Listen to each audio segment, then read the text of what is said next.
Welcome, welcome, welcome to Straight Talk with Shelia. Thank you so much for your commitment. Thank you for meeting me here on a weekly basis. Thank you for the conversation. Thank you for typing in the comments and the chat. Thank you to those who reach out to me through direct messaging. Thank you for DMing me. I really appreciate you. I love the conversation. I love talking back and forth with you and helping you on your journey and connecting with you. Today, I want to talk about a serious topic, and I have some talking points, and I just want us to get to a good place dealing with this four-letter word that tend to rise up in our lives and cause us pain and just suffering and disappointments. That word is fear. Yes, fear. So the three things I want to tackle in my talk today, and this is a conversation I'm sharing with you. So if there's a point that I shared that resonate with you, I want you to type it in the comments and let me know. Let me know how it touched you, what it's doing for you, what it's doing in your life. So the three questions that we want to answer today in our time together is: what is fear? Why do you need it? And how do you use it? It is so important that we manage that four-letter word. And fear is a tool. Fear is also a disruptor. Fear is a threat. Fear is an alarm. It's something that says there's a distress going on. Yes, that's what fear does, and that's what fear is. So why do you need it? You need it to push you. You need it to get you out of your comfort zone. You need fear to help you move. You've been procrastinating too long in certain areas of your life. How do you use it? You use fear to help you understand your purpose in life. What is it that you're supposed to be doing? What is it that you should have done and you haven't done it yet? Yes, fear is a gentle reminder to tell you, get going. Fear is not a bad four-letter word. It's not a bad word. Fear is also not always false evidence appearing real. Fear is a real thing. It's very real. And I want you to know that I understand the fear that you feel. Fear is a real emotion. It is it is something that it creeps upon you at times, but the thing that I want you to remember and know today, that you've got to talk back to fear. You've got to let fear knows that they don't have the last word. Don't let fear rise up in your life and let fear get the last word. You have got to decide how you manage fear. You've got to decide how you handle fear. Fear is a barometer for change. Fear is telling you that something needs to change in your life. It may mean that you need to exercise more. It may mean that you need to pick up that phone and call and have that hard conversation. The fear of things happening to you instead of for you. Those are real fear. I get it. I understand. But you decide. If you listen to my talk from week to week, you will hear droplets in my conversation about faith. I am a person of faith. I do believe. And that's how I anchor when fear comes. Believe me, I know what fear is like. Remember, in past videos, I mentioned to you, I used to be what you call a worry wart. I used to worry and I used to be so afraid all the time. And what I realized was, as a person of faith, it does not mean that fear doesn't show up. It does not mean that fear doesn't knock at your door. But when fear knocks, you've got to let faith answer the door. You may be trembling and you may be afraid. As I put it, you may be 75% filled with faith on this side, on the right side, but then 25% of fear on the other side. But you have got to decide that you're going to lean on the side with that 75%. I anchor in my faith. I believe in the triune God, and I believe God's word when he said that he didn't give me a spirit of fear, but he gave me sound mind. He gave me power. And in the Bible, it is written more than 365 times, do not be afraid.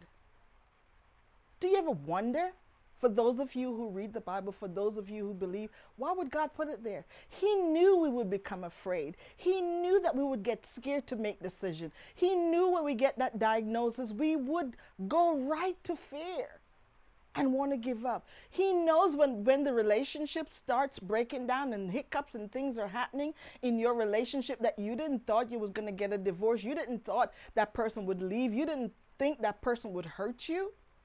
Fear comes. He know that fear would come. And because of that, he reminds us to not be afraid. Why? Because he's there fighting for us. And he wants to fight for you too. That's how I manage my fear. And I want you to know, your fear is real. I recognize it. I'm not here to belittle it or make it less than. It is very real. But fear is calling you to take action. If you know someone that needs to hear about fear and the purpose of fear, I want you to like and share this video right now. Yes, put me on pause. Put me on pause and share this video with someone who needs to understand the importance of fear. Fear is an uninvited guest. Yes, oh yes. Fear will come up in your house. He'll come up in your car. It will come up in your space. And you've got to show it the door. You've got to show faith the door. If you have an experience where you have had to talk back to fear, I need you to type it in the comments. I need you to type it in because I need to know how you handle fear. I need to know how you're handling fear. Right now, you go on social media, everywhere you turn is just fear, fear, fear. And it caused some people to be so scared and want to give up. And the reason I took time today to get some talking points and to come to you on this very serious topic, it's heartbreaking for me to have conversations with young people. I had a conversation with a young lady last week in Texas. She was worried about what ifs. There was a long laundry list of what ifs. And after being on the phone with her for 50 minutes, almost an hour, we finally got a breakthrough. We got a breakthrough where I was able to help her to see that those things that she's being fearful about, yes, they may not be real in the moment, but they were very real to her. And I had to help her to understand that she's got to develop a strategy to manage her fear. Yes, you may be going through something similar, and you may have tried everything, and you may need to try someone in the profession, a therapist or a counselor, someone that is trained to help you in that area. But for her, I was able to help her to understand that these things that she was worried about, they may be legitimate, they may be real and true, but she can shift her state. She can go and start doing some exercise. She can put on some music, maybe start to dance or pick up the phone and call somebody, but move from that place where fear has got you. Fear will show up in your life and know that it's got you if you don't have a strategy to handle it. Fear, again, you've got to show fear the door. You got to put fear out, and you've got to talk back to fear. Yes, don't let fear have the last word, because if fear has the last word, fear will take you over. When fear says it's impossible, you've got to talk back and tell fear, it is possible. It is possible for me to try again. It is possible for me to break the emotion that I'm feeling. It is possible for me to turn things around. It is possible for me to start over and get into a better relationship, to find someone that loves me for who I am. It is possible.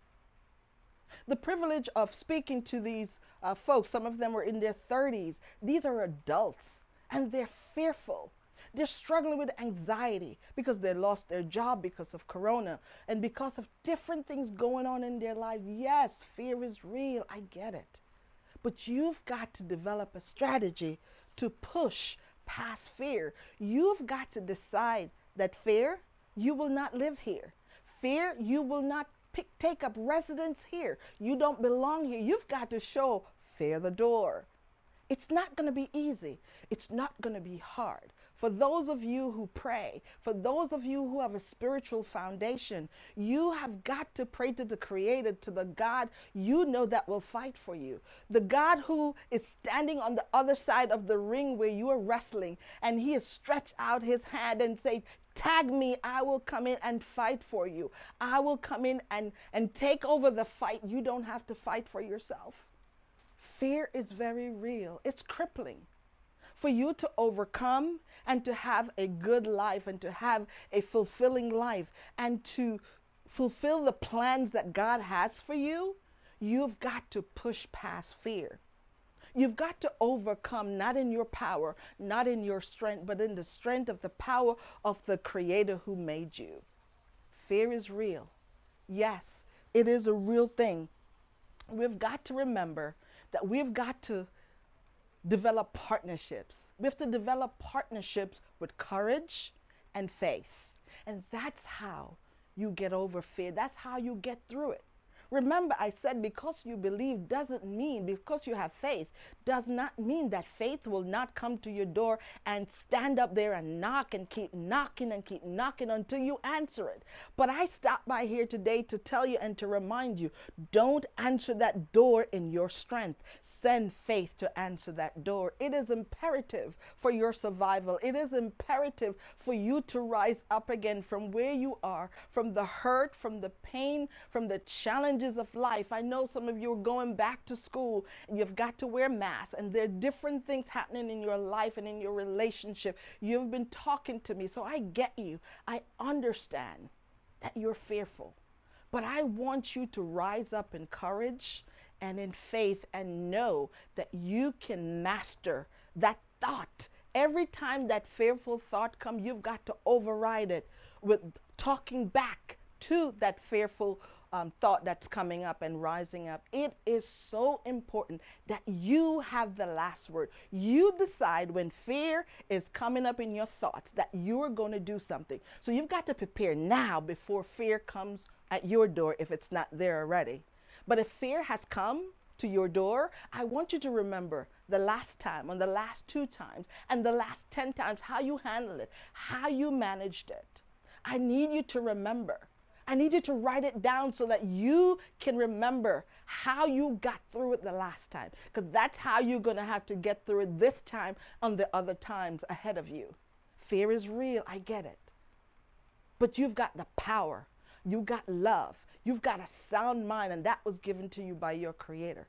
So I need you to rise above it every day. You may have to take baby steps. Like a baby. When that baby is learning to walk, he or she will fall down many times. And as a parent, as a mom, I wouldn't say to that child, stop trying. No, I would say, keep on going. Keep getting back up again. That's how you handle fear. Yes, it may cripple you the first time, but once you figure out a strategy, you use that time and time again, because that is how you are going to be able to succeed. Some of you are on the verge of nervous breakdowns. I've spoken to you. You're going through so much stuff. You're doing the heavy lifting on your own. And I'm saying to you, you're overwhelmed.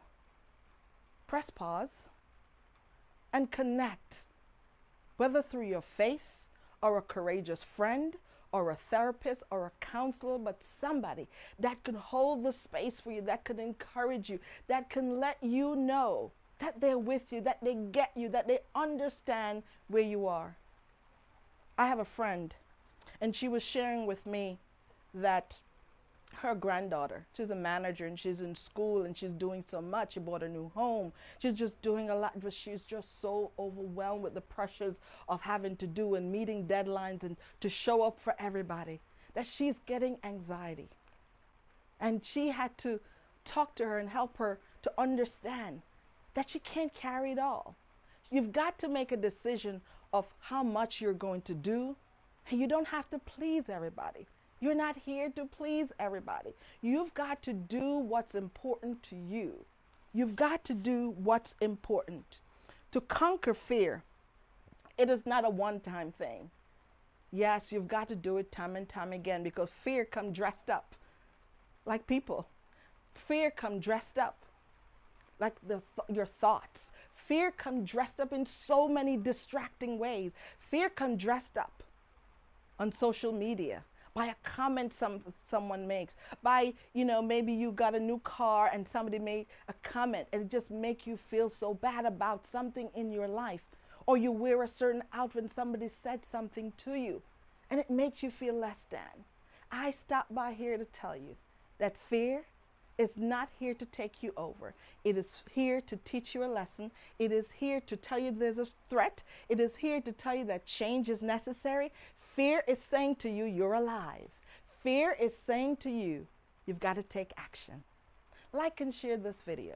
For those who need to be reminded that fear is not a bad four-letter word, but it is here. It is here to call you to change something, to become more, to stop procrastinating, to stop putting off things to tomorrow, because we need to act now. Act today. Develop a strategy. I am your coach. I am your sister, letting you know that I stand here, but I see faith in you. I believe in you, and you can rise above fear. Take it one step at a time. Build on the mustard seed faith that you have now. And before you know it, you will conquer that area. Yes, fear will show up in another, but you will get through it if you don't give up. Keep trying, keep developing, keep stepping forward, keep pushing past fear. Have a great day, and may God bless you. I meet you here next week, maybe not same place, but same time.